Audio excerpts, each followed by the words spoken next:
We're going to look at buffer solutions, and for IB chemistry that will be a higher level topic in Unit 8.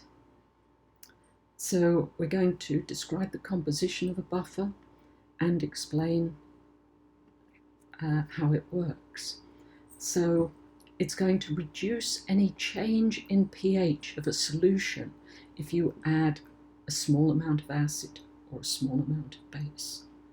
And what you do to have to make a buffer, you're going to have solutions of weak acids and a salt of the weak acid, or a solution of a weak alkali that contains a salt of that weak alkali.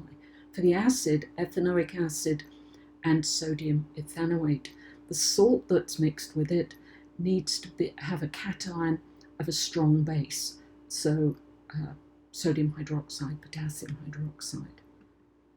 And why do buffers work? The acid is a weak acid which is a tiny amount dissociated with a dissociation constant here.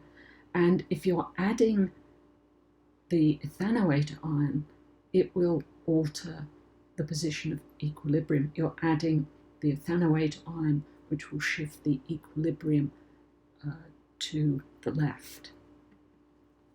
So buffer only works when a small amount of acid or alkali is added to resist the change in pH.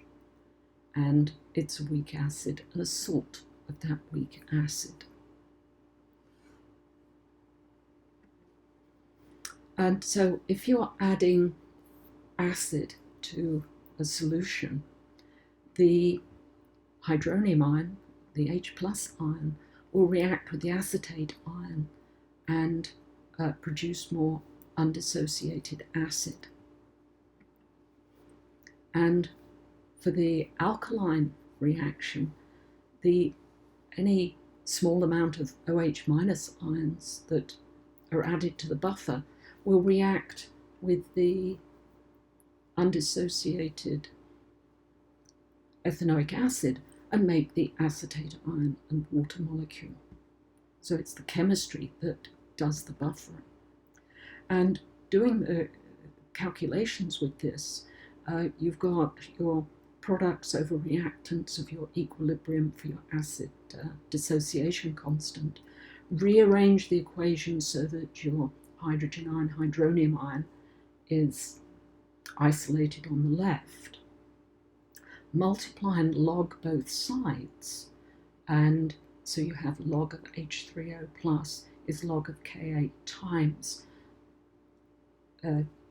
the concentration of the undissociated acid and the acetate ion concentration. And when you spread that out, you end up with the pH equals the pKa, log of Ka is pKa, negative log of Ka is pKa, and the log of salt over the undissociated acid. And because it's only partly dissociated, you count that as the original concentration of the acid. And we can put that in terms of the conjugated base for your ethanoate ion and over concentration of a weak acid. And here's an example here using the Henderson-Hasselbalch equation. pH is pKa plus log of the concentration of the salt over the concentration of the acid. So if you've got all but one item here, we don't know the pH, so you're going to solve for pH and pause to read through that slowly. A buffer, an acid buffer, will resist a pH change if a small amount of alkali is added as well. And here we could have the example of ammonia and ammonium chloride, so the weak base made and a salt made with a strong acid here would be HCl to get the ammonium chloride. And here's your reversible equation here. with the hydronium ions, if a small amount of acid is added, will react with the base to form the cation of the salt and water. And equally, with small additions of alkali, the alkali will react with the cation of the salt and make ammonia and water. So they're important because a buffer solution maintains a fairly constant pH, even though small amounts of acid or base are added. Blood is an important solution here, which can maintain its pH within about 1% because it's a buffer. Carbonic acid and the bicarbonate anion, the hydrogen carbonate ion. So pause and read, look at the equation there. And for the more complex, you can look at what's happening with the pressure of CO2 and the plasma, not whole blood here, but plasma concentrations. And if you want to calculate the pH of a basic buffer, you've got your base dissociation constant. Here you've got the reversible equation on the top right side. So products over reactants. You're going to rearrange it so that the hydroxide ion is the subject of the equation, and you're going to log that expression and multiply both sides by -1, and then do your rearranging and splitting. And so you end up with the POH equals pKb plus log of salt over the base. And read carefully and work out how you can change that to the pH of your basic solution using pKw, which is going to equal the pH plus the POH. And uses here, pause to read all of them, maintain a pH for bacterial investigations, looking at chloroplasts, and quite a few instances in the human body where you're maintaining acid-base homeostasis, proteins, amino acids, dependent on different solutions with different pKa's. Now, in the lab, how do you know what buffer solution you would need? And we can look at an example. You must know the pH that you want to keep constant. And in this example, a pH of approximately 3.2, so acid range. And in a buffer solution, for the titration curve, you've got your pH is your pKa. So the pKa of the acid that you would use to make the buffer has to have a pKa of 3.2. If you antilog that, you get the Ka, 6.6 times 10 to the -4, and researching that, you find you need its hydrofluoric acid and a fluoride salt of a strong base, for example, sodium fluoride, so equimolar portions of the acid and salt will give you a buffer solution of pH 3.2.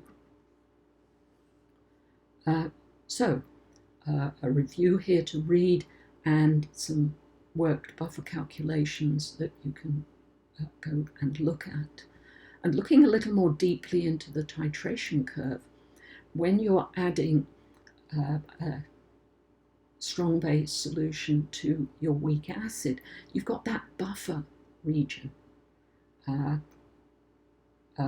where you will get a solution where you've still got some weak acid and you've got the salt of the weak acid because some of the base has reacted to produce the salt.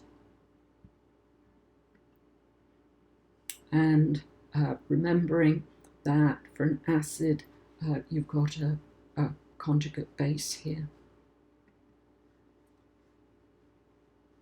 and we're having a neutralization reaction. Once all the weak acid has reacted, you haven't got a buffer solution.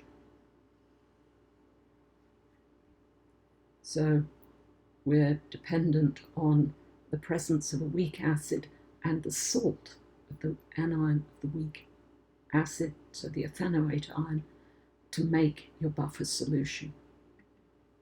And here we're looking more closely at the buffer region, and you've got a weak acid and you're adding something like sodium hydroxide to it, and when half of the sodium hydroxide needed for the equivalence point, you're in the center of that buffer region. And just looking at this in terms of beakers, you can pause this to look at the amount of ethanoic acid you've got, how much sodium hydroxide you've added, and how much salt you will have. It's all dependent on the weak acid being very little dissociated, and your salt ions being dissociated. And again, looking at it in terms of the titration, and the center one, where you've now got half of the acid reacted, and you've got a portion here at half amount, an equal volume of same concentration salt, and that is your buffer solution. If you can continue adding sodium hydroxide, you'll neutralize it and it will not be a buffer. And again, we're looking at that buffer region in terms of half the amount being added to your solution. So pause to read all of those sections. And finally, a research study. So here's an activity that could be done, and to do each of those items and to be able to explain that to a colleague in your class, or indeed question what they are describing to you. And so thank you, WIS Team Science and the seniors in the IB Chemistry class.